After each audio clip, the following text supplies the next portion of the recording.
जी अस्सलाम वालेकुम। उम्मीद करता हूँ आप सब लोग ठीक होंगे। लास्ट लेक्चर में हम लोगों ने देखा था कि how computer represent data computer system computer architecture डाटे को किस फॉर्म में करता है। तो हमने उसमें डिफरेंट नंबर हमने कहा जी कि वो नंबर्स की फॉर्म में हर चीज़ को रिप्रेजेंट करता है। तो हमने नंबर्स और नंबर भी किस फॉर्मेट में, ओनली बाइनरी में। तो हमने डिफरेंट नंबर सिस्टम को पढ़ने के बाद ये चीज़ देख ली कि हम हर नंबर सिस्टम्स को कन्वर्ट कर लेते हैं किसमें, बाइनरी में। तो हमने इंटरनल प्रोसेसिंग कंप्यूटर की हमारे पास ऐसे ही होती है कि वो ऑल काइंड ऑफ डाटा को कन्वर्ट करता है नंबर्स में, देन फिर वो उसको कन्वर्ट कर देता है बाइनरी में। डेसिमल नंबर सिस्टम से बाइनरी कन्वर्ट करना आसान है, ऑक्टल से बाइनरी में जाना भी आसान है, और हेक्साडेसिमल से भी आसान है। तो वो क्या करता है, वीडियोस डाटा या ऑडियो डाटा या हमारे पास जो कैरेक्टर डाटा होता है वो उसे कन्वर्ट कर देता है किसके अंदर, बाइनरी डाटे के अंदर। देन वो क्या करता है, प्रोसेसिंग परफॉर्म करता है। आज के इस लेक्चर के अंदर हम देखेंगे कि how computer process data, represent data, process data. ये भी हमने देखा। लास्ट टाइम हमने कंप्यूटर रिप्रेजेंटेड डाटे को डिस्कस कर लिया। हमने डिफरेंट नंबर सिस्टम्स को देखा कि कैसे वो कन्वर्जेंस परफॉर्म करके हमारे कैरेक्टर डाटा को भी इंटीजर डाटा में कन्वर्ट कर लेता है। आज बेटा हमारी डिस्कशन हमारी डिस्कशन स्टार्ट हो रही है वो हो रही है हाउ कंप्यूटर प्रोसेसिंग डाटा, कि कंप्यूटर डाटे को प्रोसेस कैसे करता है। मीन्स के हमने ये तो देख लिया कि वो डिफरेंट फॉर्म के अंदर कन्वर्जेशन हो जाती हैं, लेकिन प्रैक्टिकली भी हम कुछ भी जो है वो देख नहीं सके कि कैसे कंप्यूटर प्रोसेस करता है। तो हम जिस बुक को फॉलो कर रहे हैं, आपकी बुक के अंदर जो टॉपिक आस्की कोड्स के बाद जो है ये टॉपिक स्टार्ट हो रहा है। और यहाँ पे एक चीज़ मैं दिखाना चाहूँगा कि लास्ट जो हमने टॉपिक पढ़ा था, यहाँ पे आपकी बुक के अंदर एक टेबल दे रखा है उसने, तो आपने उस टेबल को जो है वो देख लेना है आस्की कोड्स का, कि आस्की कोड किस कैरेक्टर का कौन सा है। तो ये देखें बेटा, ये है आस्की कोड के 0 का आस्की कोड ये है, और उसका कैरेक्टर डिस्क्रिप्शन ये है आस्की कोड, उसके इक्विवेलेंट डेसिमल नंबर, और आगे क्या है जी उसका यानी कि सिंबल है। और यहाँ पे जो है ये कंट्रोल सिग्नल्स और ये ऑपरेटिंग सिस्टम्स की कुछ रूटीन्स का जो है वो डिफरेंट ऑपरेशंस का है। तो आपने इससे परेशान नहीं होना। आप लोग जो है वो सिर्फ अपने कीबोर्ड सैम्बल्स को देखेंगे कि यहाँ पे किस सैम्बल का क्या आस्की कोड है और उसका डेसिमल इक्विवेलेंट नंबर क्या है। यहाँ पे स्मॉल कैपिटल ए इस तरह के भी होंगे, तो आप लोगों ने ये देख लेना। जैसे ये कैपिटल ए का 65 है और स्मॉल ए का 97 है। इस तरह के हमारे पास जो है वो डेसिमल नंबर हैं। फिर उसके अकॉर्डिंग ही हमारे पास क्या है, डेसिमल नंबर के अकॉर्डिंग उसके बाइनरी कोड्स हैं। वो आपको पता है कि अगर मैं आपको ये एक 43 दे दूँ और कहूँ कि जी ये एक प्लस सिंबल है, मुझे इसका आस्की कोड निकाल के दो, तो आप निकाल सकते हैं, क्योंकि ये 43 डेसिमल नंबर सिस्टम में है। इसको आपने कन्वर्ट करना है हेक्साडेसिमल में, तो आपको भी बेटर पता है कि आपने इस नंबर को हेक्साडेसिमल में कन्वर्ट कैसे करना है। ये हम पिछले लेक्चर में सारा कुछ देख चुके हैं। लें जी, आज हम देखने वाले हैं जिस टॉपिक को, that is called how computer process the data. एक कंप्यूटर डाटे को प्रोसेस कैसे करता है। अब जब से ही प्रोसेसिंग का वर्ड हमारे पास आता है तो हमारे जो निगाहों का जो मरकज़ बनते हैं वो कंप्यूटर आर्किटेक्चर के दो बेसिक कंपोनेंट्स, दो मेजर कंपोनेंट्स वो बनते हैं। One of the is CPU and second memory. ये दो ही ऐसे कंपोनेंट हैं डाटा प्रोसेसिंग में जिनका सबसे ज़्यादा यूज़ होता है और हम इनको इस्तेमाल करते हैं। CPU very well non, you people definition आपको पता है, नहीं पता तो इट्स ओके, हम पढ़ रहे हैं कि सीपीयू क्या है, सेंट्रल प्रोसेसिंग यूनिट। के कंप्यूटर में जितनी भी प्रोसेसिंग होती है ये एक चिप होती है जो आपके मदरबोर्ड के ऊपर एम्बेडेड होती है। अगर मैं आपको दिखा सकूं तो हम देख लेते हैं जी नेट से पिक्चर ऑफ सीपीयू। तो ये आप लोग देख लें, यहाँ पे जो है वो, चलें जब तक ये आएगी तो हम इसको देख लेंगे कि प्रोसेसर्स की। ये देखें जी आपके पास ये चलें हम ये वाली देख लेते हैं कि जिसमें मदरबोर्ड भी हमें दिखाया जा रहा है कि ये बेसिकली एक तरह की चिप्स होती हैं बेटा, एम्बेडेड चिप्स होती हैं, इनको हम सीपीयूज बोलते हैं। ये सेंट्रल प्रोसेसिंग यूनिट से माइक्रो प्रोसेसर चिप्स होती हैं जो कि आपके मदरबोर्ड के ऊपर लगती हैं, और इसके अंदर डिफरेंट हिस्से होते हैं, क्या काम करते हैं ये अभी हम देखने वाले हैं। ये एक सेंट्रल प्रोसेसिंग यूनिट है, मेन कंपोनेंट है जी कंप्यूटर सिस्टम का। इसे ब्रेन ऑफ द कंप्यूटर भी कहा जाता है कि जितने भी ऑपरेशंस परफॉर्म होते हैं वो यही परफॉर्म करता है। कोई भी इंस्ट्रक्शन आपकी जो एग्जीक्यूट होती है उसको एग्जीक्यूट करने वाला जो सिस्टम है उसको हम सीपीयू कहते हैं। Also known as micro processors भी कहते हैं, जिसे हम every CPU consist of 2 parts. किसी भी सीपीयू के अंदर बच्चे 2 मेन पार्ट्स होते हैं। सीपीयू पहला हमने क्या पढ़ा है, CPU. CPU is a part of the computer system, ठीक है। ये क्या है, मेजर कंपोनेंट है आपके कंप्यूटर सिस्टम का। लेकिन अब जो हम पढ़ने वाले हैं वो है मेजर कंपोनेंट किसके, सीपीयू के। दो ही मेजर कंपोनेंट्स हैं जी, एक है कंट्रोल यूनिट और दूसरा है arithmetic and logic unit. Control unit क्या काम करता है, handle all the computers resources, handle what instruction the CPU can perform the instruction set. Okay, most instruction involve simply moving data from one place to another. When the control unit encounter any instruction that involve arithmetic operation, it passes in instruction to ALU. बेटा पहली बात तो ये है कि this is very complex. CPU जो है वो इंशाल्लाह आप पढ़ेंगे आगे चल के कंप्यूटर आर्किटेक्चर एंड ऑर्गेनाइजेशन में। यहाँ पे मैं आपको जो है वो कंप्लीट आर्किटेक्चर अगर समझाने पे चला गया तो आप लोग काफ़ी इसको जो है वो डिफ़िकल्ट फील करेंगे।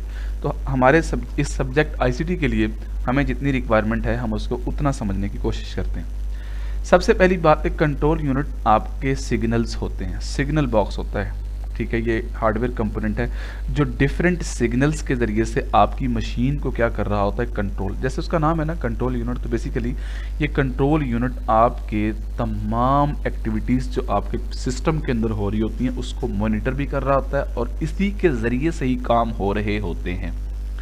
फॉर एग्जाम्पल एक आपको छोटी सी मिसाल देता हूँ कि इंस्ट्रक्शन, कोई भी इंस्ट्रक्शन थी, फॉर एग्जाम्पल कंप्यूटर को इंस्ट्रक्शन आई 2+2 के 2 को 2 में ऐड कर दो। ये एक इंस्ट्रक्शन है जो कंप्यूटर को पास हुई, ठीक है। Handle the what instruction the CPU can perform. और ये जब ये इंस्ट्रक्शन सीपीयू के पास गई तो ये गई किसकी हेल्प से, कंट्रोल यूनिट की हेल्प से।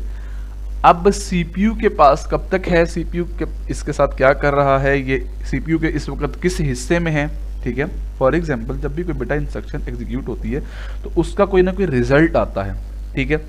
जब इंस्ट्रक्शन रीड की जाती है उसे कहते हैं इंस्ट्रक्शन फैच, कि इंस्ट्रक्शन फैच हुई, ठीक है।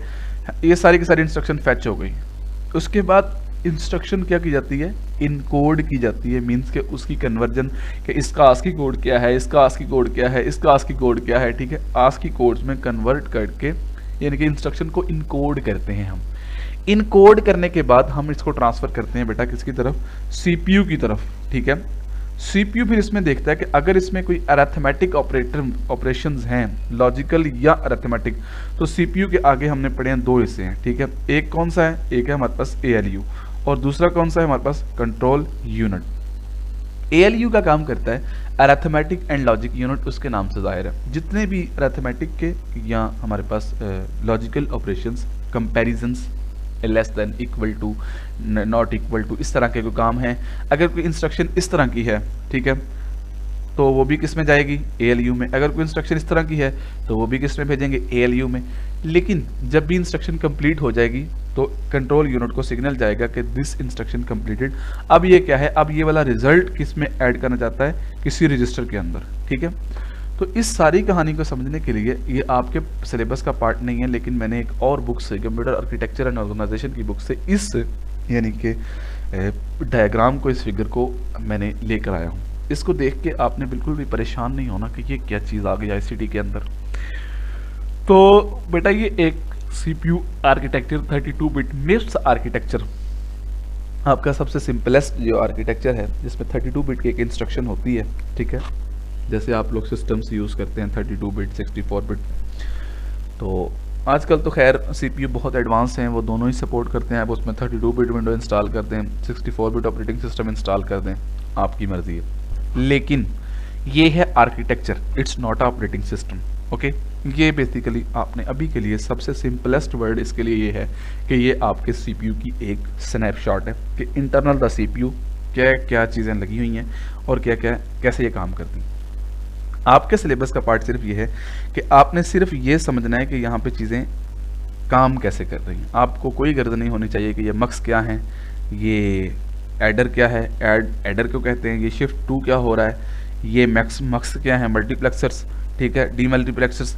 इस तरह की किसी चीज़ को आपने जो है वो बिल्कुल भी इनकाउंटर नहीं करना। आप लोगों ने सिंपली इस चीज़ पे फोकस करना है कि हम लोग जो है वो नॉर्मल से नॉर्मल चीज़ पे फोकस कर रहे हैं, क्योंकि हमने सिर्फ प्रोसेसिंग को समझना बेटा।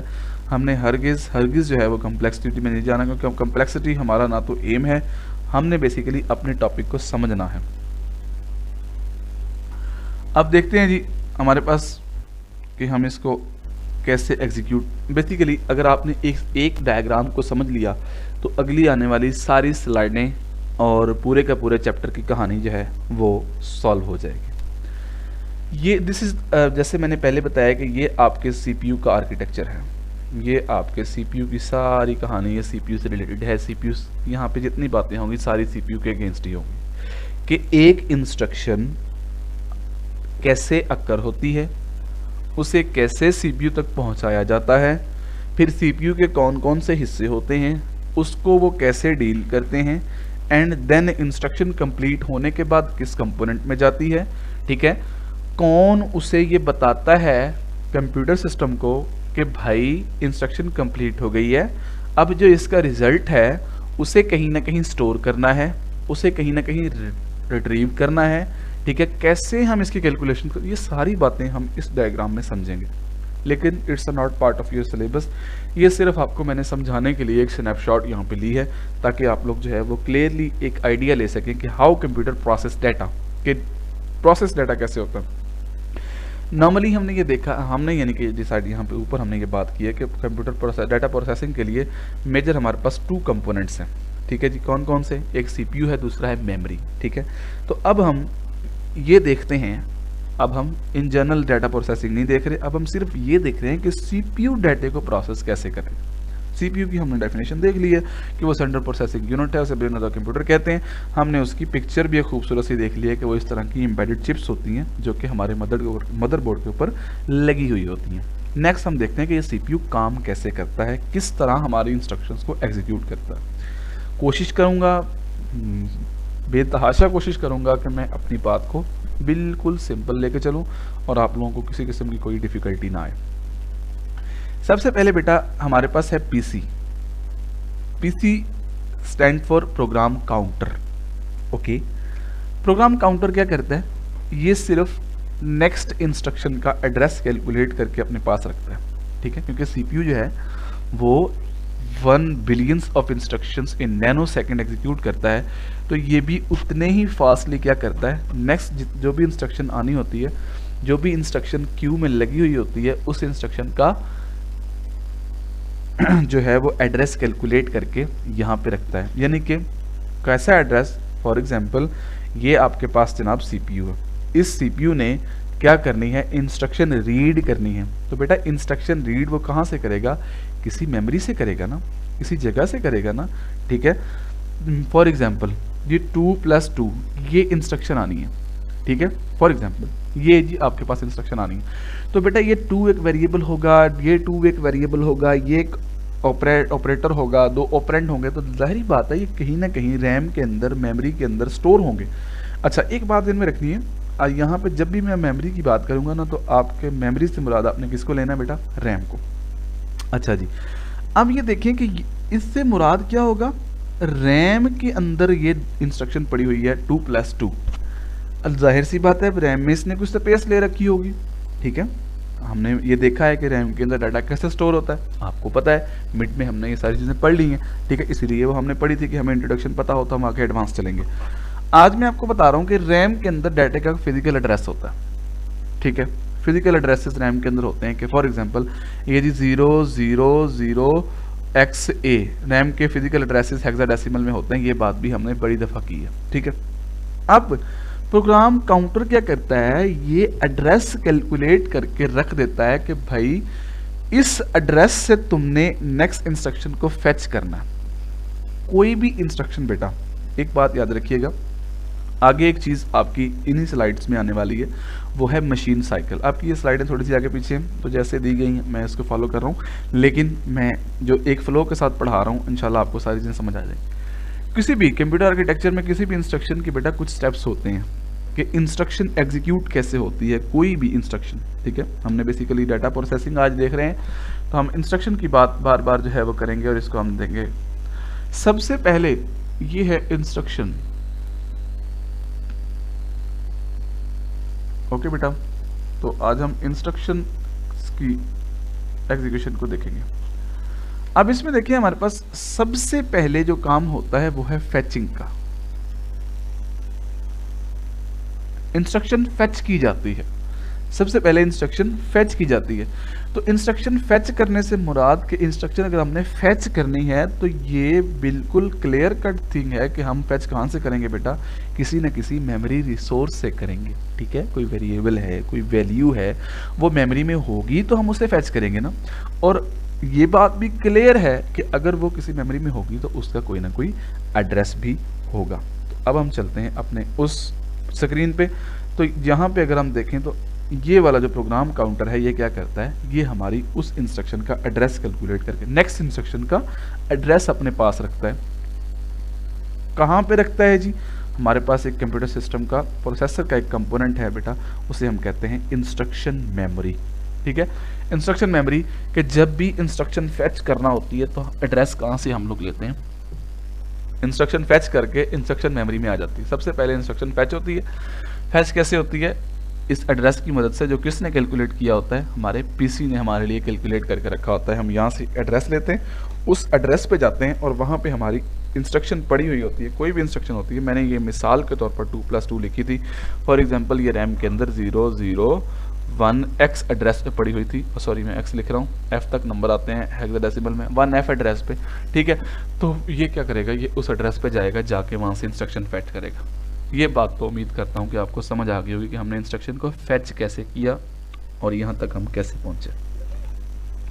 अच्छा जी, जब इंस्ट्रक्शन फेच होती है सबसे पहले, उसके बाद बेटा आगे आपके पास ये है इंस्ट्रक्शन मेमोरी। इसमें 32 बिट की इंस्ट्रक्शन आती है, ये देखें 0 से लेकर 31 बिट। अब 0 से लेकर 31 बिट के अंदर different bits, different number of bits से डिफरेंट चीज़ों को रिप्रेजेंट करती हैं। अब देखें इंस्ट्रक्शन एक टाइप की नहीं होती, ऐड की इंस्ट्रक्शन हो सकती है, मल्टीप्लाई की हो सकती है, सब्ट्रैक्ट की हो सकती है, ब्रांच की हो सकती है, बहुत चीज़ें, डिसीजंस। तो मैं उस कम्प्लेक्सिटी में बिल्कुल नहीं जाना चाहता क्योंकि मैं कंप्यूटर आर्किटेक्चर नहीं पढ़ा रहा, मैं आपको सिर्फ CPU साइकिल समझा रहा हूँ। अब देखते हैं यहाँ पे बेटा वो क्या करता है, जैसे ही 32 बिट की इंस्ट्रक्शन आती है तो वो इसको कुछ बिट जो है 32 बिट की, जैसे इसने लिखा हुआ 31 से 26 से 31 तक जो 5 बिट हैं वो किसको रिप्रेजेंट करते हैं, वो कंट्रोल सिग्नल्स को। ये है बेटा आपका कंट्रोल यूनिट। बेसिकली जो क्या काम करता है, ये नीले कलर की जो लाइनें हैं ना, basically these are represented as signals, ठीक है। कि सबसे पहले क्या होता है, इंस्ट्रक्शन फेच होती है। इंस्ट्रक्शन फेच होने के बाद बेटा क्या होता है, ये है यहाँ पे रजिस्टर्स होते हैं, R1 register, R2 register, R3 register या RST रजिस्टर, RD रजिस्टर, ठीक है। इस तरह के कुछ नाम्स होते हैं, उनसे आपने, यानी कि उन चक्रों में मैं अभी नहीं डाल रहा आपको। हमने ये बात पढ़ी हुई है कि रजिस्टर्स हम किस लिए यूज़ करते हैं, एक मेमोरी है जो कि कंप्यूटेशनल मेमोरी है, जो कि कंप्यूटर इनसाइड कंप्यूटेशंस के लिए इस्तेमाल करता है, ठीक है। अब यहाँ पे देखें, सबसे पहले हमने क्या करना है, मशीन साइकिल क्या होता है, सबसे पहले इंस्ट्रक्शन फेच होती है। फेच किसकी मदद से होती है, एड्रेस की मदद से। एड्रेस कौन कैलकुलेट करता है, आपका पीसी कैलकुलेट करता है, ठीक है।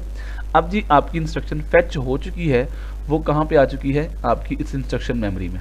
ये सारा काम किसके अंदर हो रहा है बेटा, ये सारा CPU के अंदर। ये सारा जो आर्किटेक्चर हम देख रहे हैं ये किसकी बातें कर रहे हैं, ये हम CPU की बातें कर रहे हैं। अच्छा ये हो गया। अब इसके बाद डिफरेंट रजिस्टर्स के अंदर बिट्स रख जाती हैं कि इतनी, ये लिमिट देखेंगे, आर्किटेक्चर डिफाइन होती हैं। ये जो लोग CPUs बनाते हैं, प्रोसेसर डिज़ाइन करते हैं, वो इस तरह के काम करते हैं, ठीक है। कि इतनी बिट्स इस चीज़ की होंगी, इतनी बिट R1 RT रजिस्टर में जाएंगी, इतनी RD रजिस्टर में जाएंगी, इतनी RF रजिस्टर में जाएंगी, RF RT और RD, ठीक है। ये 3 रजिस्टर्स होते हैं। खैर इस चीज़ पे हम नहीं जाते, आप इसको फिलहाल के लिए रजिस्टर 1, रजिस्टर 2, रजिस्टर 3 कह लें, ठीक है। कि आप कह लें कि इसमें ऐड की इंस्ट्रक्शन होगी तो किसी और रजिस्टर में जाएगी, ये रजिस्टर हमने ब्रांच की इंस्ट्रक्शन के लिए रखा हुआ, ब्रांच की आएगी तो वो बिट्स इसमें चली जाएंगी। अगर प्लस किएगी तो इसमें चली जाएंगी। फिलहाल सिंपली समझाने के लिए मैं ये चीज़ें इस्तेमाल कर रहा हूँ ताकि आप लोगों को ये कम्प्लेक्स ना लगे। ओके, अच्छा जी, मशीन साइकिल का सबसे पहला काम हमने देख लिया कि वो हमारे पास क्या है, वो हमारे पास है फैच, के इंस्ट्रक्शन को फैच करना। ठीक है जी, फैच कर लिया हमने। फैच करने के बाद इंस्ट्रक्शन को इनकोड करना। ठीक है बेटा, क्या कहते हैं, इनकोड करना। इनकोड से मुराद ये है कि आपने 2 + 2 दिया, ठीक है, वो इसको टोटली किस में कन्वर्ट करेगा, मशीन कोड में। ठीक है, इसको मशीन डिपेंडेंस बनाने के लिए, इसको मशीन के समझाने के लिए वो इसको डेफिनेटली बात है बाइनरी में करेगा। तो ये बात आप पहले पढ़ चुके हैं पिछले लेक्चर में कि इस तरह के डाटे को हमने किस तरीके से कन्वर्ट करना है। ठीक है, आप इन तीनों सैम्पल्स को देखें, इनके आस्की कोड्स देखें और उसको बाइनरी में कन्वर्ट कर लें तो आपका वो क्या बन जाएगा, वो बाइनरी कोड बन जाएगा। ठीक है जी, देन वो क्या करता है, बाइनरी कोड बनाने के बाद बेटा वो आगे लेके आता है। अब देखें, ये है रजिस्टर फाइल, सीपीयू के इस कंपोनेंट को कहते हैं reg file. Okay, register file में वो तमाम रजिस्टर्स जो सीपीयू के अंदर होते हैं उसकी इंफॉर्मेशन होती हैं और ठीक है, और उनका डाटा होता है। ओके, अब डाटा किस में पड़ा हुआ है बेटा, मेमोरी से डाटा की एक स्नैपशॉट ली गई, यानी कि फॉर एग्जांपल मेमोरी में एक वेरिएबल था ए, ठीक है, उसके बाद एक वेरिएबल था बी, ए की वैल्यू भी 2 थी प्लस बी की वैल्यू भी 2 थी। अब जो मेमोरी के अंदर डाटा पड़ा हुआ था बेटा वो मेमोरी में नहीं रहा। क्यों? क्योंकि मेमोरी बहुत स्लो है सीपीयू से। अगर सीपीयू बार बार मेमोरी के पास जाएगा तो वो सीपीयू की प्रोसेसिंग स्लो हो जाएगी। तो इसलिए उसने उस काम के लिए यहाँ पे क्या रखे हुए हैं, रजिस्टर्स रखे हुए हैं। ये रजिस्टर्स फाइल है, डिफरेंट टाइप ऑफ रजिस्टर्स हैं जो डिफरेंट काम करते हैं।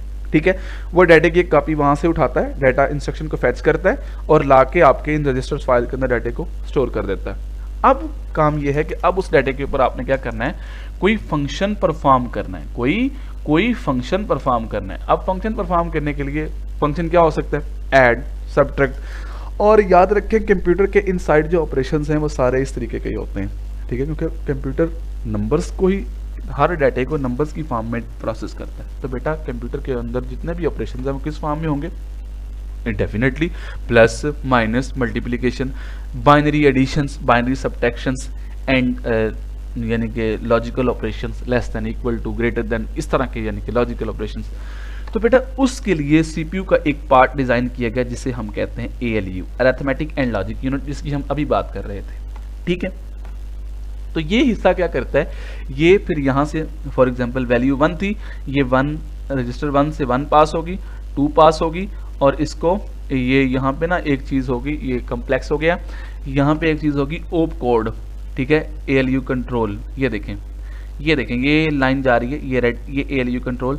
ये बेसिकली एएलयू के सिग्नल्स हैं कि जो कंट्रोल यूनिट एएलयू को बताता है कि भाई ये जो रजिस्टर R1 से और R2 से जो डाटा आया है ना, इस डाटे के ऊपर तुमने क्या करना है, प्लस ऑपरेशन परफॉर्म करना है, इसके ऊपर क्या करना है, तुमने माइनस ऑपरेशन परफॉर्म करना है। तो अगर आप गौर करें बेटा तो आपके पास जो है वो कंट्रोल यूनिट की डेफिनेशन क्या आती है कि handle what the instruction the CPU perform the instruction set. ठीक है, कि उसके पास जो इंस्ट्रक्शन सेट है किस इंस्ट्रक्शन के ऊपर कौन सा ऑपरेशन परफॉर्म करेगा, कैसे परफॉर्म करेगा, क्या परफॉर्म करेगा। तो कंट्रोल यूनिट बेसिकली क्या कर रहा है, एज अ होल आपके प्रोसेसिंग सिस्टम को कंट्रोल कर रहा है। ठीक है, कंट्रोल यूनिट क्या है, सीपीयू का एक कंपोनेंट है। ठीक है, तो अब यहाँ से क्या होगा, डाटा लिया जाएगा, डाटा के ऊपर कुछ ऑपरेशन परफॉर्म किए जाएंगे और एंड देन बेटा इसकी प्रोसेसर की अपनी क्या होती है, एक डाटा मेमोरी होती है। ठीक है, ये आपके पास एक कंपोनेंट है, इसे हम कहते हैं डाटा मेमोरी। ठीक है, डाटा प्रोसेस होने के बाद अब देखें यहाँ से ना 2 लाइनें निकल रही हैं, सिंपल सा आपको बात बता रहा हूँ मैं, यहाँ से 2 लाइनें निकल रही हैं। ठीक है, पहली तो एएलयू, ये देखें एएलयू, एक तो एएलयू बताएगा कंट्रोल यूनिट को कि भाई I have complete this instruction. ये मैं आपके समझाने के लिए सारी बातें कर रहा हूँ ताकि आपको, मैंने सिर्फ एग्जीक्यूशन साइकिल समझाना है, तो परेशान बिल्कुल भी नहीं होना बेटा। यहाँ पे देखें एएलयू से ये सिग्नल निकल रहा है, ये है किसके लिए, कंट्रोल यूनिट के लिए। कंट्रोल यूनिट को बता रहा है कि भाई बात सुनो, मैंने ये इंस्ट्रक्शन कंप्लीट कर ली है। उसके बाद ये इंस्ट्रक्शन को एक रजिस्टर में सेव करवा रहा है, इंस्ट्रक्शन को नहीं, इंस्ट्रक्शन के रिजल्ट को डाटा मेमोरी में। ठीक है, डाटा मेमोरी से वो रिजल्ट सेव हो गया। अब डाटा मेमोरी क्या कर रही है, इसको सिग्नल दे रही है कि भाई ये डाटा, ये इंस्ट्रक्शन एग्जीक्यूट हुई है, उसका ये डाटा है, मुझे बताओ मैंने इसे कहाँ रखना है। यानी कि ये सिग्नल हैं, ये सारे जितने भी ब्लू लाइन्स हैं ये सारे सिग्नल्स हैं, क्योंकि कंप्यूटर सिग्नल्स के फॉर्म पे काम करता है, 0 या 1 डिजिटल सिग्नल्स पे। ठीक है, तो वो क्या करता है, जब वो काम, कोई भी काम करता है, सारे कंपोनेंट्स, ये सारे कंपोनेंट्स बेटा आपके सीपीयू के अंदर हैं।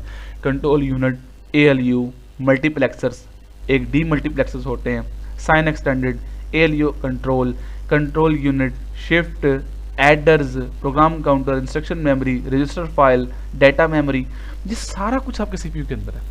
ये इंशाल्लाह आप जैसे जैसे इस डिग्री को कंप्लीट करेंगे तो आप इन चीज़ों को पढ़ेंगे। हम आज सिर्फ और सिर्फ एग्जीक्यूशन साइकिल, ये सबसे पहले क्या होता है जी, हमारे पास इंस्ट्रक्शन फैच होती है। फैच किसकी मदद से होती है? एड्रेस की मदद से। वो एड्रेस जनरेट कौन करके देता है? पीसी करके देता है, प्रोग्राम काउंटर करके देता है। उसके बाद हम क्या करते हैं, उस इंस्ट्रक्शन को कहाँ पे रख देते हैं जी?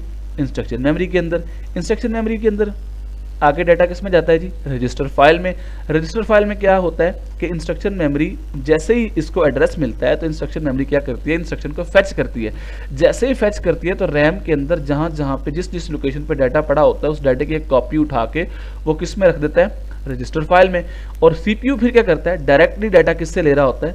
रजिस्टर से डाटा ले रहा होता है। डाटा लेके उसके ऊपर कुछ ऑपरेशन परफॉर्म कर रहा होता है एंड देन आउटपुट वो किसको दे रहा होता है? डाटा मेमोरी को दे रहा होता है। तो बेटा ये एक सिंपलेस्ट सा यानी कि आर्किटेक्चर जो आपको समझाना था। अब आगे वाली स्लाइडें आप लोग बड़ी आसानी के साथ पढ़ जाएंगे और कर जाएंगे। तो यहाँ पे ये देखें आपकी बुक के अंदर, the CPU is the brain of the computer, the place where data is manipulated in large computer system such as my super computers mainframe processing task may be handle multiple processing chips. तो इस ये सारी definition यहाँ पे all the computer resources are manage. ठीक है जी, हमने अभी देख लिया कि जितने भी ये देखें ये बात के सारे रिसोर्सेज को मेंटेन कंट्रोल यूनिट कर रहा है। अगर आप गौर करें तो इस कंट्रोल यूनिट से सिग्नल हर यानी कि कंपोनेंट को सिग्नल जा रहे हैं और हर कंपोनेंट, और ये यानी कि फाइनलाइज डायग्राम नहीं है, इससे आगे 10 डायग्राम्स के बाद फाइनलाइज होती है। वो डायग्राम जो फाइनलाइज है वो बहुत ज़्यादा कम्प्लेक्स है, इसलिए मैंने वो नहीं दिखाई क्योंकि वो मेरा पर्पज़ नहीं था। नहीं तो आप अगर आपको ज़्यादा शौक हो तो एक कंप्यूटर आर्किटेक्चर एंड ऑर्गेनाइजेशन की बुक बेटा आप डाउनलोड कर लीजिएगा। अगर आप कहेंगे तो मुझसे भी ले लेंगे, तो उसमें आप प्रोसेसर को पढ़ें, लेकिन क्योंकि अभी आप लोगों के पास इतना टाइम नहीं है, आप अपनी स्टडी पे तवज्जो दें। ऑल रिसोर्सेज यही हैंडल करता है। Think of the control unit as a traffic signal. ठीक है जी, आगे बात मैंने जैसे बताया, traffic signal detecting the flow of data, जो क्या करता है? फ्लो ऑफ डाटा को डिटेक्ट करता है। CPU as well as to a from other devices. The control unit is a logical hub of computer. ये कंप्यूटर की क्या है जी? एक लॉजिकल हब है। The computer instruction for carrying out command are built into the control unit. बेटा ये सारे यानी कि जो कंपोनेंट्स हैं, एएलयू है, अरिथमेटिक एंड लॉजिक यूनिट है, कंट्रोल यूनिट है। देन आपके पास है मशीन साइकिल। मशीन साइकिल बेटा मैंने आपको सारा समझा दिया। ठीक है, आपने वही एक डायग्राम से जो मैंने बातें समझाई हैं सारा कुछ वही लिखा हुआ है। ठीक है, इंस्ट्रक्शन फैच होती है, इंस्ट्रक्शन डिकोड होती है, इंस्ट्रक्शन एग्जीक्यूट होती है एंड इंस्ट्रक्शन क्या होती है? स्टोर होती है। ठीक है, तो ये हमारा ऑलमोस्ट काम जो है वो ख़त्म हुआ, लेकिन अभी हम सीपीयू को पढ़ रहे हैं। सीपीयू से जुड़ी हुई 2-3 और इम्पोर्टेंट कॉन्सेप्ट्स हैं जिनको आज हमने अपने इस लेक्चर के अंदर डिस्कस करना है कि सीपीयू कैसे ये सारे काम करता है। ये एड्रेस कैलकुलेशन, ये यानी कि रजिस्टर फाइल से डाटा वापस लेना, डाटा मेमोरी। अब होता पता क्या है, जब एएलयू एग्जीक्यूट कर लेता है ना, जब वो इसको सेंड करता है, ठीक है, फिर क्या होता है? डाटा मेमोरी इसको सिग्नल सेंड करती है। किसको? कंट्रोल यूनिट को। भाई ये इंस्ट्रक्शन जो आई थी ना मेरे पास, ये मैंने कंप्लीट कर ली है, अब बताओ कि इसका रिजल्ट है, ये डाटा है। ठीक है, इसको क्या करना है? वो कहता है इसको रजिस्टर राइट कर दो, इसको आरएफ, ये देखें राइट डाटा, ये एक रजिस्टर है, इसके अंदर राइट कर दो। वो इसके अंदर राइट करता है, ये यहाँ से रिटर्न होता है रैम को। रैम क्या करती है? इसको डिटेक्ट करती है और आपकी स्क्रीन के पास आपके पीसी के ऊपर इसको दोबारा से फिर इसको क्या दोबारा से किया जाता है? फिर यहाँ पे जब इस सिचुएशन में आती है, फिर यहाँ पे इंस्ट्रक्शन को डिकोड किया जाता है। क्या किया जाता है? डिकोड, यानी कि उसको दोबारा से डेसिमल में कन्वर्ट करते हैं और आपको आंसर 4 देते हैं। वो वाली जो हमारी इंस्ट्रक्शन थी 2+2। ठीक है, पहले इसको इनकोड करते हैं, फिर इसको ऐसे इस प्रोसेस से गुजारते हैं। इस प्रोसेस से गुजारने के बाद फिर क्या करते हैं? फिर जब रिजल्ट होता है उसको डिकोड करके हम इसको देख लेते हैं। तो ये एक बेसिक से कॉन्सेप्ट से। तो बेटा मशीन साइकिल में वो कहता है steps by CPU to process data. Machine cycle यानी कि कहते किसको हैं? वो कहता है वो नंबर ऑफ स्टेप्स जो डाटा को प्रोसेस करने के लिए एक यानी कि कंप्यूटर एक मशीन इस्तेमाल करती है, उसे मशीन साइकिल कहते हैं। और इसको 2 हिस्सों में डिवाइड करते हैं, एक है इंस्ट्रक्शन साइकिल, दूसरा है एग्जीक्यूशन साइकिल। इंस्ट्रक्शन साइकिल बेटा वो होता है जिसमें इंस्ट्रक्शन फैच होती है। आपको पता है इंस्ट्रक्शन फैच क्या होती है, कैसे करते हैं। CPU break decode the instruction into parts, what to do. And उसके बाद क्या है, execution after decoding the instruction executed run. ठीक है जी कि इंस्ट्रक्शन फैच होती है, इंस्ट्रक्शन डिकोड होती है, ठीक है, उसके बाद उसको क्या किया जाता है, डिकोड से मुराद ये है कि उसको बाइनरी में कन्वर्ट करते हैं, और इन कोड से मुराद ये है कि उसे दोबारा से फिर हम ओरिजिनल फॉर्म में ले आते हैं। सॉरी, ये पीछे मैंने यानी कि शायद आप लोगों को वो इसका रेसिप्रोकल बता दिया। CPU handle billions of machine cycles पर सेकंड, और ये इतना फास्ट काम है, हमारी बातों में हमें महसूस हो रहा है कि यार ये इंस्ट्रक्शन फैच हुई, ये ऐसा हुआ, ये वैसा हुआ। तो ऐसा कुछ नहीं है बेटा। आपको पढ़ाने का मकसद ये है कि आप लोग कंप्यूटर साइंस के स्टूडेंट्स हैं, आपको पता हो कि CPU प्रोसेस करता कैसे है, डेटे को रिप्रेजेंट करता कैसे है। ठीक है, तो ये एक मशीन साइकिल की हमारे पास एक यहाँ पे एक उन्होंने पिक्चर दिखाई है कि रैम से कंट्रोल यूनिट तक इंस्ट्रक्शंस 1, इंस्ट्रक्शन 2, इंस्ट्रक्शन 3। लेकिन ये कंट्रोल यूनिट का काम नहीं है, इन्होंने जो दिखाया हुआ है ये बेसिकली बेटा रैम से इंस्ट्रक्शंस फैच होती हैं 1 बाय 1। करता कौन है, आपका ये प्रोग्राम काउंटर। हर जब एक इंस्ट्रक्शन दे देता है ना, यानी कि फॉर एग्जांपल इंस्ट्रक्शन इसने ये ऐसे काम करता है, फॉर एग्जांपल इंस्ट्रक्शन 1 2 3। अब क्या होता है, ये इंस्ट्रक्शन फैच हो गई, ठीक है, इंस्ट्रक्शन नंबर 3। तो पीसी क्या करेगा, इंस्ट्रक्शन नंबर 2 का एड्रेस कैलकुलेट करके फौरन से यहाँ पर रख देगा। ये कंप्लीट होगी, फौरन से ये फैच हो जाएगी, ये कंप्लीट होगी, फौरन से ये फैच हो जाएगी। ठीक है, क्योंकि ये काम बहुत फास्ट है, CPU बहुत फास्ट है, इसलिए हम इसका कोई प्रैक्टिकल नहीं देख सकते। हम इसको वर्किंग को पढ़ते हैं और इसको समझते हैं और हम इसको इमेजिन कर लेते हैं कि how it's processing can be made it. Okay, execution cycle बेटा, ये क्योंकि उसने कहा जी मशीन साइकिल के 2 हिस्से होते हैं, एक एग्जीक्यूशन साइकिल होता है, तो उसने एग्जीक्यूशन साइकिल को अलग से डिफाइन कर दिया है। When the command is executed the CPU carry out the instructions in order by converting them into the micro code. Okay, क्या करता है कमांड, जब कमांड एग्जीक्यूट होती है computer carry out the instructions by converting them into micro code. Micro code क्या होता है बेटा, machine code. The CPU may be required to store the result of an instruction in memory. और ऐसा भी होता है, जैसे अभी हमने देखा डाटा मेमोरी किस लिए यूज़ करता है CPU, ठीक है, इंस्ट्रक्शन का अगर यानी कि कोई ऐसी इंस्ट्रक्शन एग्जीक्यूट हुई है जिसकी कुछ इनपुट थी और उसकी कुछ आउटपुट हमने शो करवानी थी, तो वो क्या करता है, फिर वो डाटा मेमोरी में स्टोर करवा देता है। That's all the things about your data processing cycle. ये आप लोगों ने चैप्टर मटेरियल बेटा आपके सामने है, आपकी बुक, यहाँ से आपने ये सब चीज़ों को रीड आउट करना है। कोई प्रॉब्लम होगा तो हम उसको जो है वो बाद में डिस्कस कर लेंगे। देन मेमोरी से मूव करने से पहले अभी हमने यानी कि जो टॉपिक पढ़ रहे थे, जो टॉपिक हमने स्टार्ट किया था, हमने कहा था जी कि हाउ कंप्यूटर प्रोसेस डाटा, जिसमें 2 मेन कंपोनेंट्स हमने देखे हैं। कौन कौन से, एक हमने CPU कहा था, दूसरा हमने कहा था जी मेमोरी। अब हमने अभी हमने सिर्फ CPU की बात की है, फर्दर हमने CPU को भी 2 पार्ट में डिवाइड किया। कितने हैं जी, एक है कंट्रोल यूनिट, दूसरा है arithmetic and logic unit. Basically हम अब अरिथमेटिक यूनिट को क्या करेंगे, एक्सपेंड करेंगे। आपकी बुक के अंदर कोई भी एक्सप्लेनेशन नहीं है कि CPU कैसे जो है वो एड्रेस कैलकुलेशन या वो यानी कि नंबर्स को कैसे प्लस करता है। फॉर एग्जांपल मैंने कहा जी मेरी इंस्ट्रक्शन जो है जो अभी मैं एग्जांपल ले रहा था, मैंने कहा जी 2 + 2 है, ठीक है। अब आप कहेंगे सर जी ये क्या हुआ, CPU तो इसको समझता ही नहीं, ये तो डेसिमल नंबर सिस्टम है। तो बेटा कोई मसला नहीं है ना, मैंने आपको कन्वर्जन सिखा दी है। अब मैं आपको ये बताता हूँ कि अगर इनको बाइनरी में कन्वर्ट करते हैं तो फिर बाइनरी एडिशन क्या होती है, बाइनरी सब्ट्रैक्शन क्या होती है, हमें वो सब चीज़ें देखनी पड़ेंगी। तो अब हम अपने इस लेक्चर को यहीं तक रोक के अब हम चलते हैं कुछ एडिशनल कॉन्सेप्ट की तरफ कि CPU ये सब addition, subtraction and multiplication perform basically करता कैसे है, ठीक है। और ये मशीन साइकिल की तो हमें समझ आ गई है कि इंस्ट्रक्शन फैच हुई, इंस्ट्रक्शन डिकोड हुई, देन इंस्ट्रक्शन एग्जीक्यूट हुई, देन इंस्ट्रक्शन क्या हुई, अगर कोई रिजल्ट स्टोर होना था तो हो गया, मेमोरी यूज़ हो गई। अदरवाइज ऐसा नहीं होता कि हर यानी कि वो इंस्ट्रक्शन के लिए डाटा मेमोरी या मेमोरी को यूज़ करे, ठीक है। तो जी इसके लिए फिर मैंने आप लोगों के लिए एक स्लाइड मटेरियल जो है वो आप लोगों के साथ शेयर हो जाएगा। ये आपका स्लाइड मटेरियल है जिसमें आपको बाइनरी अरिथमेटिक्स सिखाई जाएगी। बेसिकली आपका जो CPU का ALU यूनिट है, यानी कि ये जो ALU है ये आपका जो है ये कम्प्लीटली बाइनरी अरिथमेटिक पे काम करता है, क्योंकि ये जो डेसिमल अरिथमेटिक है ये ह्यूमन अंडरस्टैंडेबल है, ये रहती है सिर्फ इंस्ट्रक्शन फैच वाले एरिया तक, ठीक है। इंस्ट्रक्शन लेकिन जब इंस्ट्रक्शन यहाँ पे डिकोड हो जाती है, मीन्स इसको बाइनरी में कन्वर्ट करके ALU को देते हैं, तो फिर ALU उसी डाटे पे ऑपरेशन परफॉर्म करता है। ओके, क्योंकि वो 0 और 1 के अलावा कुछ जुबान समझता ही नहीं है। ठीक है, तो वो ऑपरेशन कैसे परफॉर्म होंगे हम उनको देखने के लिए हमारे पास एक और लेक्चर मटेरियल है जो आप लोगों के साथ मैं शेयर कर दूंगा, जो इसी यानी कि यही स्लाइड को आप फॉलो करेंगे।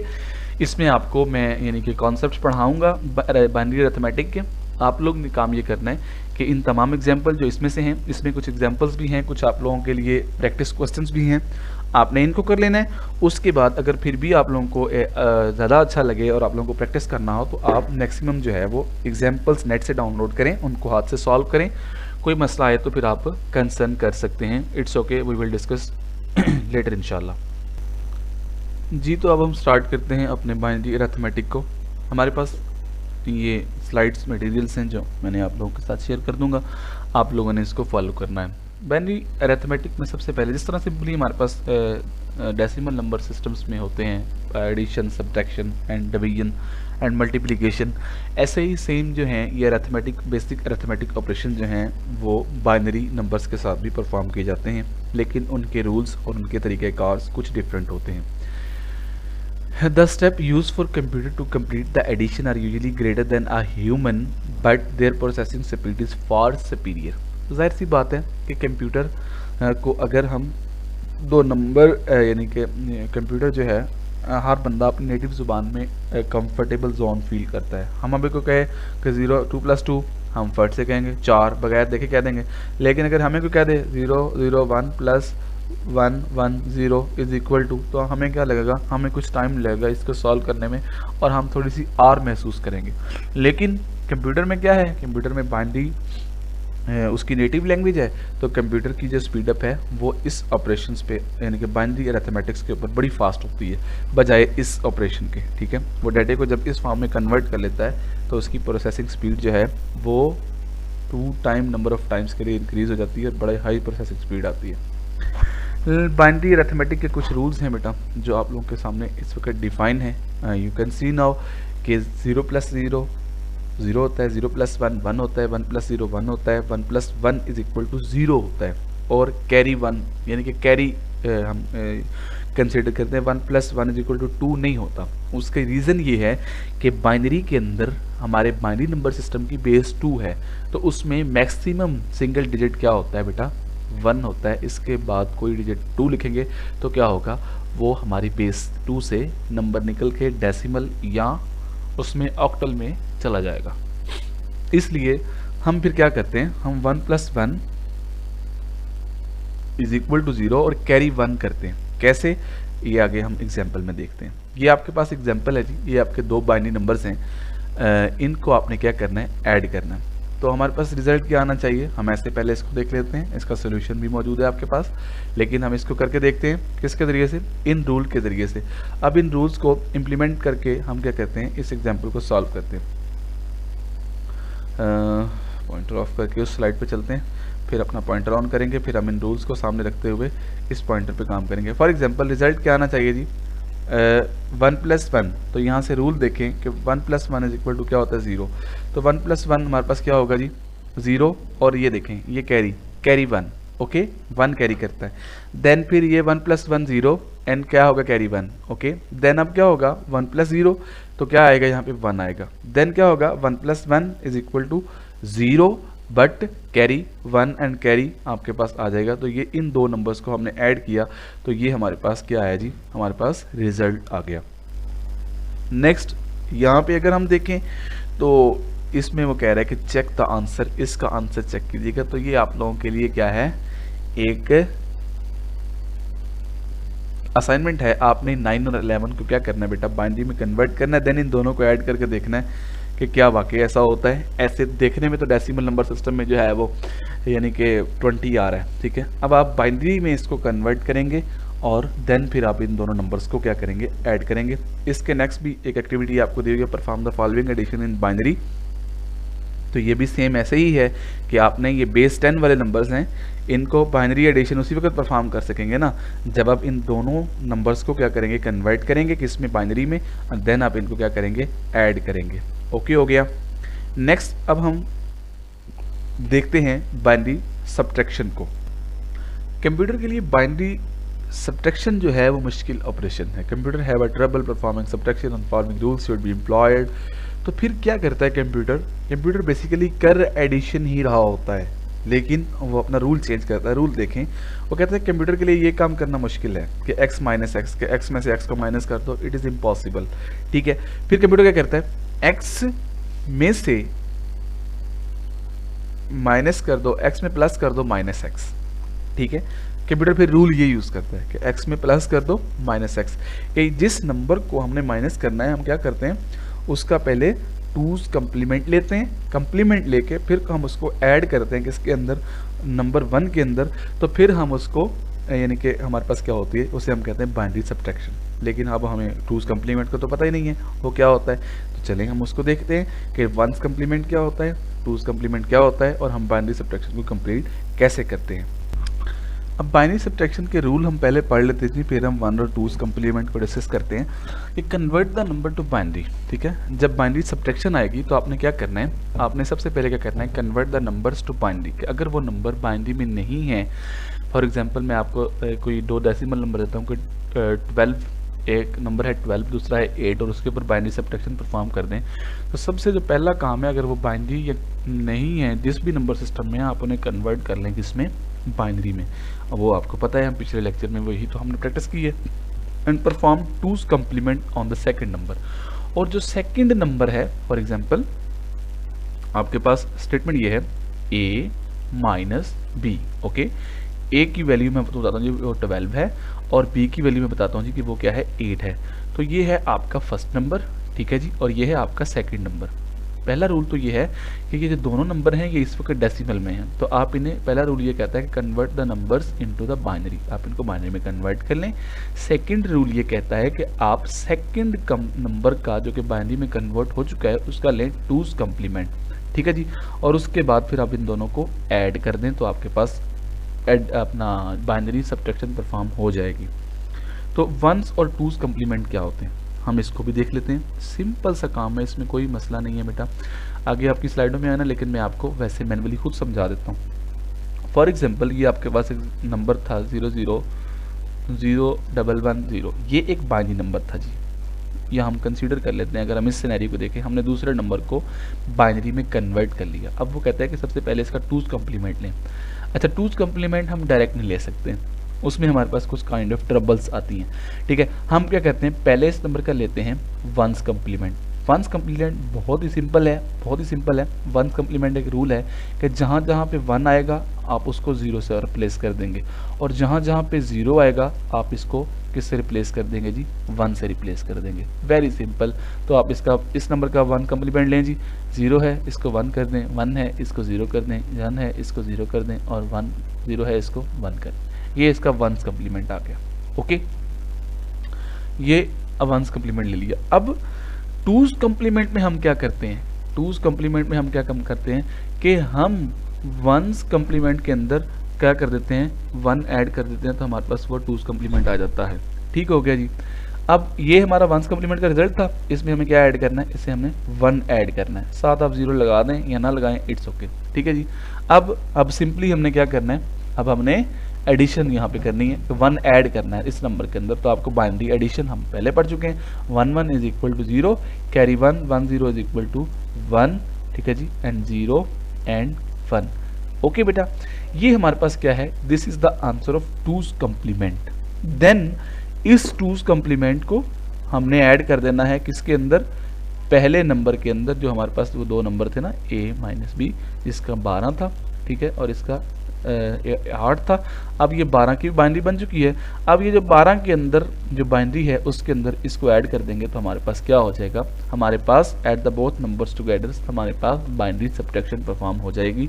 एग्जाम्पल सॉल्व्ड है, चलें उसको देख लेते हैं।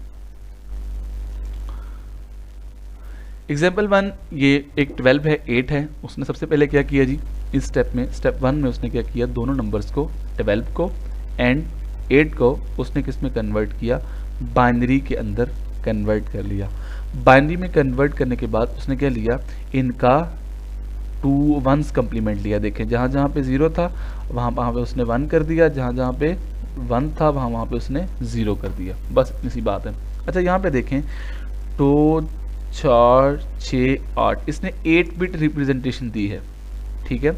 इसने क्या दी है, आपके पास 8 बिट रिप्रेजेंटेशन दी है। आप इसको सिंपली ऐसे भी कर सकते हैं कि जितनी बिट में नंबर पूरा हो रहा है आप सिर्फ उतनी बिट्स ले लें, ठीक है, इट्स ओके। ज़रूरी नहीं है कि आप इसको 8 बिट में रिप्रेजेंट करें तो फिर ये है, ठीक है। लेकिन वैसे अगर इसको 8 बिट फॉर्म में लिखेंगे तो ये एक स्टैंडर्ड फॉर्म है, क्योंकि हमारी जो इंस्ट्रक्शंस हैं वो इस 8 बिट फॉर्म में होती हैं। उसके बाद परफॉर्म 2's कम्प्लीमेंट। अब यहाँ पे देखें, ये इसने लिया था 1 कम्प्लीमेंट, इस स्लाइड के अंदर ये 1's कम्प्लीमेंट का रिजल्ट था। अब 2's कम्प्लीमेंट हम कैसे लेते हैं भला, 1's कम्प्लीमेंट के रिजल्ट में 1 ऐड कर देते हैं। तो सिंपली आगे क्या हुआ है, ये 1's कम्प्लीमेंट का रिजल्ट है और इसने यहाँ पे 1 ऐड किया। ये 0 0 लिखते हैं तो इट्स ओके, ना लिखें तब भी ठीक है। तो देखें अब 1 1 0 carry 1 1 1 0 carry 1 1 1 0 carry 1 1 plus 0 1 1 1 1 and so on. उसके बाद हमने क्या किया, ऐड द 2 नंबर्स टुगेदर, हमने दोनों नंबर्स को ऐड कर दिया, इग्नोर इनसिग्निफिकेंट बिट्स, ठीक है। अब वो 2 नंबर कौन कौन से थे, यहाँ पे उसने उनको नहीं किया हुआ, इसलिए हम अब वो वाला जो काम है वो खुद करते हैं। तो अब हम यहाँ पे एक तो मुसीबत ये है कि ये पॉइंटर ऑन करें तो फिर स्लाइड जो है वो मूव नहीं करती। ओके, हमारे पास अब देखते हैं कि 12 की बाइनरी क्या बनी थी। 4 टाइम्स ज़ीरोस। 1 मिनट, हम ना वर्ड ओपन करते हैं और उसके अंदर हम ये काम करके परफॉर्म करके देखते हैं। तो बेटा हमारे पास यहाँ पे अगर हम देखें तो हमारे पास ये 12 की बाइनरी है, ठीक हो गया। ये 12 था हमारा। अब इसके अंदर हमने ऐड क्या करना है, 2's complement of second number, ठीक है। अब 2's complement of second number हमारे पास क्या आया जी, ये हमारा 1's कम्प्लीमेंट था, यहाँ पे उसने 1 ऐड किया, तो ये हमारे पास 2's कम्प्लीमेंट है किसका, सेकंड नंबर का। और ये मैं यहाँ पे लिख रहा हूँ, ओके। ये नंबर ऑफ बिट्स एक जैसी हैं, बस ज़रा थोड़ा सा फॉर्मेट चेंज हो गया, तो इसको हम यहाँ पे लिख लेते हैं यार। ये ज़रा स्पेस के साथ है, ऊपर वाला स्पेस के साथ नहीं है। और यहाँ पे हम 0 जो रिमूव हुआ, ये लें जी, ये अब 2 नंबर्स आ गए। अब आपने क्या करना है, इन दोनों नंबर्स को ऐड करना है, ठीक है। सिंपली 0 0 यहाँ पे अगर आप स्टार्ट करें, क्योंकि हम बाइनरी एडिशन जो है वो इधर से स्टार्ट करते हैं, तो 0 0 अगर हम इसको देखें तो 0 0 0, ठीक है। नेक्स्ट देखें 0 0 0 1 0 1, ठीक है जी। 1 1 क्या होगा जी, हमारे पास 0 और कैरी 1 जाएगा, 1 1 फिर क्या होगा जी 0, ठीक है जी, और कैरी 1 जाएगा, फिर क्या होगा जी 1 1 0 एंड कैरी क्या जाएगा 1 जाएगा, फिर क्या होगा 1 1 0, ओके। एंड फिर क्या होगा, कैरी 1 जाएगा तो वो कैरी एंड पे होगा। तो हम क्या करेंगे, लास्ट वाली जो यानी कि अपना क्या करें लीस्ट सिग्निफिकेंट डिजिट होगी उसे हम इग्नोर कर देंगे। दोनों को ऐड करने के बाद हम लास्ट बिट को इग्नोर कर देंगे। तो अगर हम लास्ट बिट को इग्नोर करें तो यहाँ पे देखें आपकी स्लाइड में फाइनल आंसर उसने ये दिया हुआ है 1 2 3 4 5 zeros एंड 100। और हमारे आंसर में क्या है जी 1 2 3 4, हो सकता है 0 मिस हो गया हो, इट्स ओके, वो बाइनरी एडिशंस करते हुए 100। तो बेसिकली हम ये वाले लेफ्ट मोड डिजिट्स को देखते हैं जहाँ तक बिट ऑन हुई है। तो ये क्या हुआ, हमने नंबर्स को ऐड किया और ऐड करने के बाद हमने जो है ये लीस्ट सिग्निफिकेंट जो डिजिट था यानी कि जो लेफ्ट राइट डिजिट था उससे हम इग्नोर कर देंगे।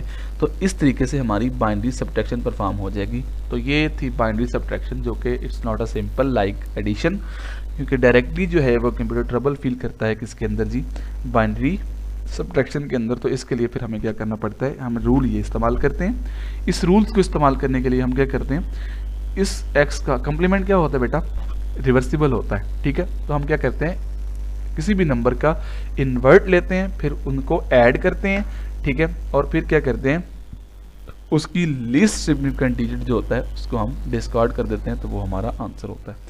तो ये एग्जाम्पल 2 है, ये आप लोगों ने जो है वो देख के आनी है कि ये कैसे होगा। वो अब ये 6 - 10 लार्जेस्ट वैल्यू है, तो इसमें हम कैसे करेंगे, तो इसको देखिएगा कि अगर इधर हमारे पास नंबर छोटा हो और इधर बड़ा हो तो फिर हमारे पास रिजल्ट बाइनरी एडिशन में क्या आएगा, इन दोनों को बाइनरी में कन्वर्ट कीजिएगा, कन्वर्ट करने के बाद फिर इनको ऐड कीजिएगा, then you will find the results.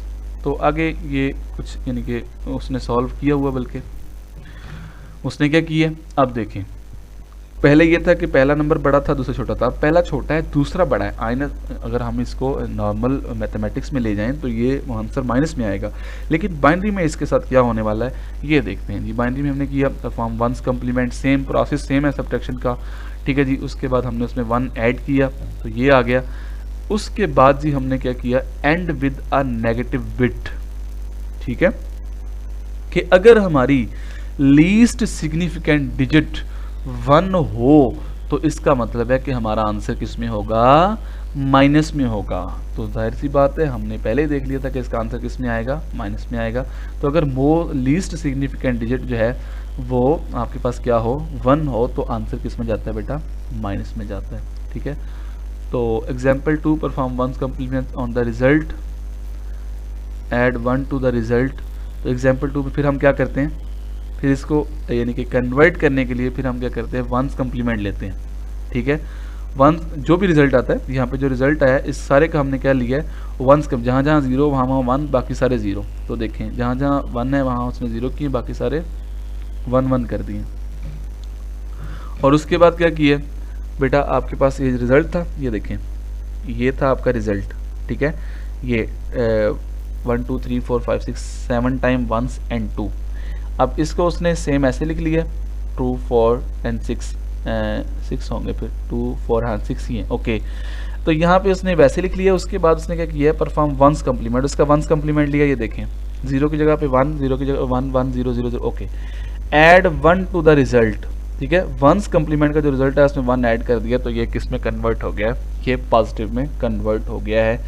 यहाँ पे जो है ना, ये इस आर्किटेक्चर में ये देखें, ये साइन एक्सटेंडेड बिट्स जो हैं, ये इस तरह के काम जो हैं ये वाले कंपोनेंट सीपीयू के करते हैं। ये मैंने आपको इसलिए नहीं बताया था कि ये कम्प्लेक्स हो जाते हैं, लेकिन बाइनरी और अरिथमेटिक में हमने ये चीज़ देखी है कि अगर हमारे पास ये नंबर इस तरीके से हो, ये नंबर छोटा है ये बड़ा है, तो इसका तरीकाकार सब्ट्रैक्शन का तो सेम है, लेकिन हमने देखा है कि हमारी लेफ्ट मोस्ट डिजिट जो है वो क्या आ गई है, नेगेटिव डिजिट से एंड हो रही है। तो हम इसे पॉजिटिव में कन्वर्ट करने के लिए क्या करेंगे, रिजल्ट का फिर वंस कम्प्लीमेंट लेंगे, ये रिजल्ट था हमारा पिछले यानी कि पेज का, इसका फिर वंस कम्प्लीमेंट लेंगे, फिर उसके अंदर वंस कम्प्लीमेंट फिर 1 ऐड करेंगे, ठीक है। 1 ऐड करेंगे तो फिर हमारे पास क्या हो जाएगा, फिर आंसर हमारे पास पॉजिटिविटी में शो हो जाएगा, ठीक है। क्योंकि ये देखें, अब इसमें हमने इस केस में हमने क्या किया था, इसमें हमने यानी कि जो हमारी इनसिग्निफिकेंट बिट्स थी, यानी कि जो लेफ्ट मोस्ट थी, उसको हमने क्या किया था, निगलेक्ट कर दिया था। क्यों, क्योंकि इस केस में हमारे पास ऑपरेशन करेक्ट था कि first number is greater than second number, लेकिन इस एक्सप्रेशन में बेटा जो हमने सेकंड वाले एग्जांपल सॉल्व किए, इसमें first number is less than, ठीक है।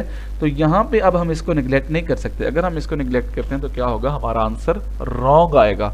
तो इसमें फिर हमने क्या करना है कि लेफ्ट सिग्निफिकेंट डिजिट्स अगर 1 आ जाए, अगर हो इस सिनेरियो में, तो ये यानी कि क्लियर है कि ये नेगेटिव बिट पे एंड हो रही है। तो नेगेटिव बिट को फिर पॉजिटिव करने के लिए हम क्या करते हैं, उस रिजल्ट को उठाते हैं, ये हमने ये रिजल्ट लिख लिया सारा, वही सेम पिछले पेज वाला। उसके बाद फिर उसका लिया वंस कम्प्लीमेंट, फिर उस 1 कम्प्लीमेंट में किया है हमने 1 ऐड यहाँ पे, और फिर जो रिजल्ट आया वो हमारा फाइनल रिजल्ट था। When then add the sign bit back, ठीक है। और उस रिजल्ट में फिर हम क्या करते हैं, साइन बिट दोबारा से ऐड कर देते हैं, क्योंकि नेगेटिव साइन हमेशा 1 लेफ्ट मोस्ट बिट की बात होती है। इसको फिर हम दोबारा इसके साथ साइन बिट ऐड करते हैं, साइन एक्सटेंडेड बिट्स, ठीक है। वो फिर 1 हम दोबारा से खुद लगाते हैं। तो इसका मतलब है कि एग्जाम्पल 2 यहाँ पे एंड हुई है आके। तो ये सारे स्टेप्स आप लोगों ने परफॉर्म करने हैं। एक्टिविटी 2 है, ये सब्ट्रैक्शन की कुछ एक्टिविटीज़ हैं जो कि पहले जो केस डिस्कस किया, पहली 2 उसकी हैं, जो हमने लास्ट केस डिस्कस किया दूसरी उसकी है। Next we will discuss now the binary multiplications के बाइनरी में मल्टीप्लिकेशन हम कैसे करते हैं। मल्टीप्लिकेशन हमारे जो रूल्स होते हैं वो ऑलमोस्ट जो हैं वो same as rules in decimal arithmetics में हम जो यूज़ करते हैं सारे के सारे वही रूल्स हमारे पास बाइनरी यानी कि मल्टीप्लिकेशन में यूज़ होते हैं और सेम वैसे ही हम मल्टीप्लिकेशन कर रहे होते हैं। ठीक है, जैसे 0 मल्टीप्लाई बाय 0 आल्सो 0 किसी भी चीज़ से मल्टीप्लाई होता है 0 कर देता है, वही रूल है। 1 सिर्फ उसी सूरत में आता है जब हम 1 मल्टीप्लाई बाय 1 इस्तेमाल करते हैं। लेकिन इसकी एग्जांपल हम सॉल्व करते हैं, उसके बाद फिर हमें समझ आने वाली है कि how is it possible. For example जिसने हमें एग्जांपल में दो नंबर दिए हैं कि 15 एक 5। अब सबसे पहली बात तो यह है कि दोनों डेसिमल में हम इन्हें कन्वर्ट बाइनरी में करेंगे। बाइनरी में करने के बाद और मल्टीप्लिकेशन में आप काम ये करेंगे कि अपने जो इनसिग्निफिकेंट जीरोज़ हैं, और आप ये एडिशन में भी कर सकते हैं, सब्ट्रैक्शन में भी कर सकते हैं, इट्स ओके। आपको 8 बिट रिप्रेजेंटेशन की ज़रूरत नहीं है, ठीक है। लेकिन बेस्ट यही है कि आप एडिशन और सब्ट्रैक्शन में नंबर को 8 बिट में रिप्रेजेंट करें और मल्टीप्लिकेशन में आप किस में करें, जो है वो जितनी बिट यानी कि जितनी बिट में नंबर हो गया बस वही बिट ले लें। बाकी ये सारे जीरोस कहलाते हैं इनसिग्निफिकेंट जीरोस, तो इनको आप क्या करते हैं, रिप्लेस कर दें। इनको आप यानी कि एडिशन और सब्ट्रैक्शन में भी एक्सक्लूड इंक्लूड कर सकते हैं, it's okay. It's not a rule और नॉट अ यानी कि कंस्ट्रेंट। तो बेटा उसने यही काम किया है कि 15 और 5 को दोनों को बाइनरी में कन्वर्ट किया है। कन्वर्ट करने के बाद वो क्या परफॉर्म कर रहा है, मल्टीप्लिकेशन परफॉर्म कर रहा है। और आपके पास now there where is the shift की टेक प्लेसेस, ठीक है। फर्स्ट टाइम उसने क्या किया है, 1 multiply by 1, 1 multiply by 1, 1 multiply by 1, same. अच्छा, इस चीज़ को ना कुछ हम थोड़ा सा डिफरेंट समझ लेते हैं कि बाइनरी दूसरे अरिथमेटिक में हम क्या करते थे कि फॉर एग्जांपल अगर हमें 11 को 7 से मल्टीप्लाई करना तो हम क्या करते थे, पहले 7 1 7 एंड 7 1 7 कि जितने भी यहाँ पे डिजिट होते थे उसको ऊपर वाले नंबर के तमाम डिजिट से हम मल्टीप्लाई करते थे। तो सेम ऐसा ही कुछ यहाँ पे बाइनरी मल्टीप्लिकेशन में होने वाला है कि इसने 1 को उठाया, इसने पहले 1 को 1 से मल्टीप्लाई किया, 1 multiply by 1 is equal to 1, 1 multiply by 1 is equal to 1, 1 multiply by 1 is equal to 1, 1 multiply by 1 is equal to 1। तो फर्स्ट आइटरेशन का रिजल्ट इसके पास ये आया। उसके बाद now this is where the shift and take place. अब हम क्या करेंगे, अपनी पोजीशन इस 1 को हमने इस पूरे नंबर से मल्टीप्लाई कर दिया है। अब हम क्या करेंगे, अपनी पोजीशन को एक शिफ्ट करेंगे आगे, यानी कि हम ऐसे आगे मूव कर जाएंगे, ठीक है। मूव करेंगे और अब हम इस 0 को मल्टीप्लाई करेंगे इस सारे नंबर से, ठीक है बेटा।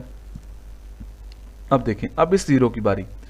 अब यहाँ पे 0 आप लिखें या ना लिखें, इट्स नॉट कंपल्सरी, ठीक है। आप एक पॉइंट शिफ्ट करेंगे और आगे चले जाएंगे। अब आपको पता 0 जिससे भी मल्टीप्लाई होगा वो सबको 0 कर देगा, तो यहाँ पे 0 0 0 0 आ गया। ओके जी, नेक्स्ट टाइम फिर हम जब इस पे शिफ्ट होंगे तो हम एक प्लेस और शिफ्ट करेंगे। ओके, ये देखें जी, उसने एक प्लेस और शिफ्ट कर दी है। इसको जी करें और ये जो 2 जीरोस लिखे इनको आप बेशक रिमूव कर दें, यहाँ लिखने की कोई ज़रूरत नहीं है, इट्स ओके, ठीक है जी।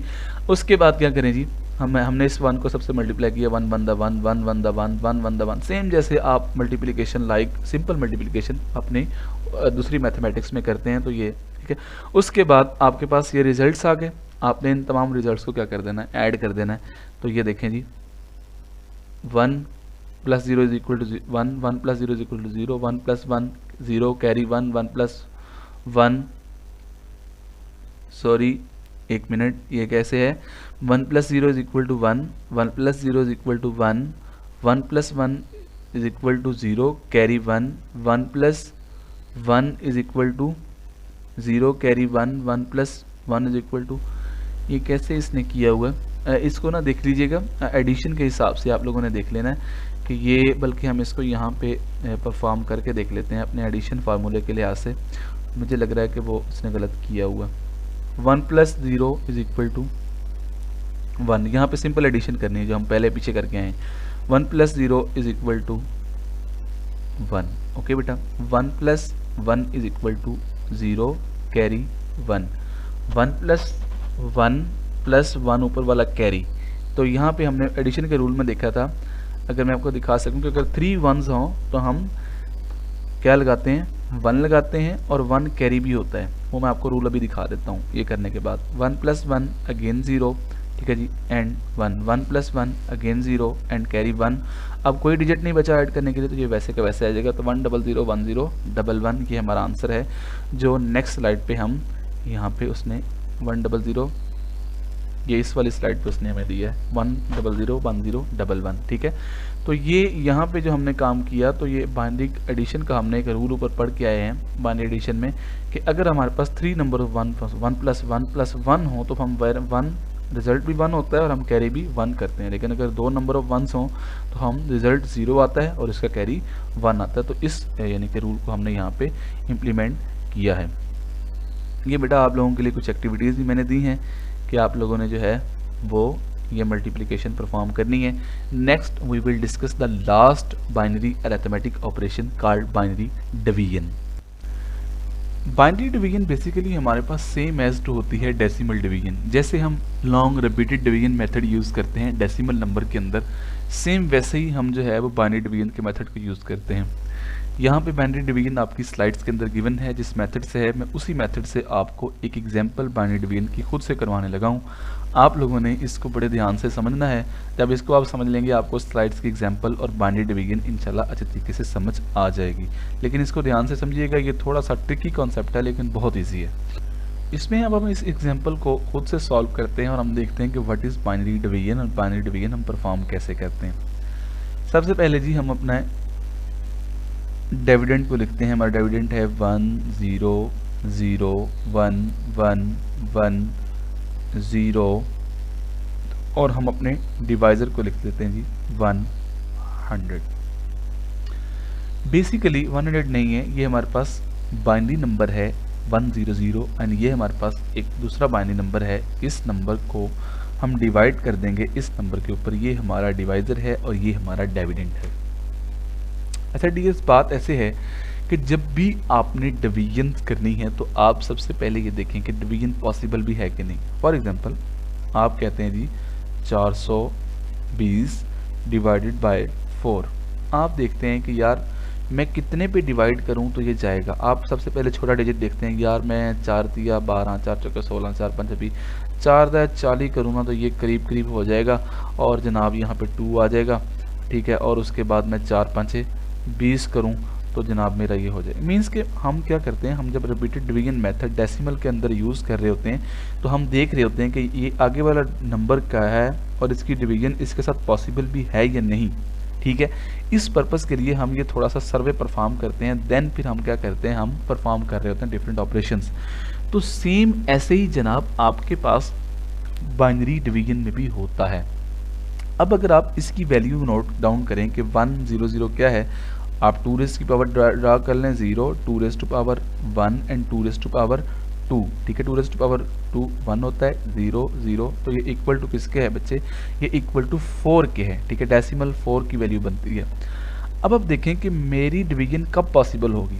अगर इससे देखें, ठीक है, सिंगल बिट ले लें तो single bit 2 raise to power 0 1 हो गई, ठीक है। तो 4 को 1 पे डिवाइड कैसे कर सकते हैं, डिवाइज़र जो हमारा है वो बड़ा है, डिविडेंड हमारा छोटा है। अच्छा जी, हम एक बिट को कंसीडर, इससे हमारी बात नहीं बनी, फिर हम करते हैं 2 बिट को कंसीडर कि 10 हमारे पास क्या बनता है, 10 हमारे पास क्या बनेगा, ठीक है, 1 और 0, 2 रेज़ टू पावर 1 क्या होता है जी, 2 होता है, ठीक है। और ये 0, वैसे ये बिट वैसे ही ऑफ है, तो ये हमारा डेसिमल का 2 बनेगा। अब हम 4 को जो है वो 2 को 4 पे डिवाइड नहीं कर सकते, इस सिचुएशन में भी हमारी गलती हो गई, ठीक है। अब यहाँ पे भी हमारी डिवीजन पॉसिबल नहीं है। अब हम क्या करते हैं, 3 डिजिट ऐड करते हैं, 3 ऐड करते हैं। हाँ जी, 4 को जो है वो 4 पे डिवाइड किया जा सकता है, यहाँ पे डिवीजन पॉसिबल है, तो हम क्या करते हैं जी, हम फिर अपने पास पहली डिवीजन कर देते हैं। हम इसे कहते हैं जी कि 4 1 4, ठीक है जी, यानी कि 10 and 0, ओके। सिंपली हम subtraction of 0 - 0 0 1 - 0 0 and 1 - 1 also is equal to 0, okay. अब ये जो हमारे पास लेफ्ट साइड वाले जीरोज होते हैं ना बेटा, ये जब भी याद रखें 0 लेफ्ट साइड पे हो तो उसे हम निगलेक्ट कर देते हैं, उनको लिखने या ना लिखने से कोई भी इफेक्ट नहीं पड़ता। लेकिन जब भी 0 राइट साइड पे होंगे तो इसका मतलब है कि कोई ना कोई वैल्यू होगी, और जब भी 0 लेफ्ट साइड पे होंगे तो इसका मतलब है कि दैट आर द एम्बिगुअस 0।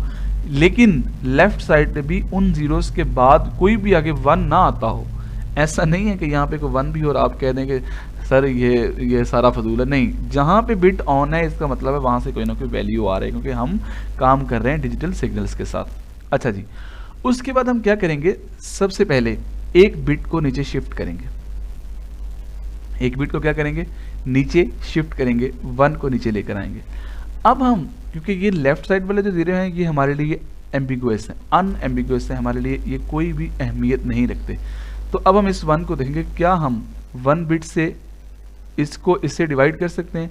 तो सेम वही प्रॉब्लम है, अगर 1 बिट करेंगे तो 2⁻0 है, पर वैल्यू 1 है, हम जो है वो 1 को 4 से डिवाइड नहीं कर सकते, तो ये डिवीजन भी पॉसिबल नहीं है। ओके हो गया जी। अब हम क्या करते हैं, जब हमारे पास यहाँ पे यानी कि डिवीजन पॉसिबल नहीं होता तो हम क्या करते हैं, इसका मतलब यह है कि हम इस 1 बिट नंबर से डिवीजन नहीं कर सकते, हमें ऊपर से एक बिट और चाहिए, यानी कि कुछ वैल्यू और चाहिए कि हमारी कुछ वैल्यू इंक्रीज हो और फिर हम डिवीजन परफॉर्म कर सकें।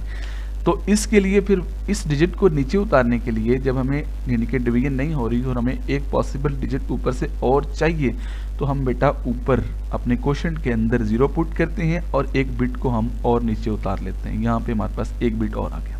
ओके हो गया जी। अब हम फिर से चेक करेंगे क्या इन दो डिजिट्स को मिला के मेरी एडिशन पॉसिबल है।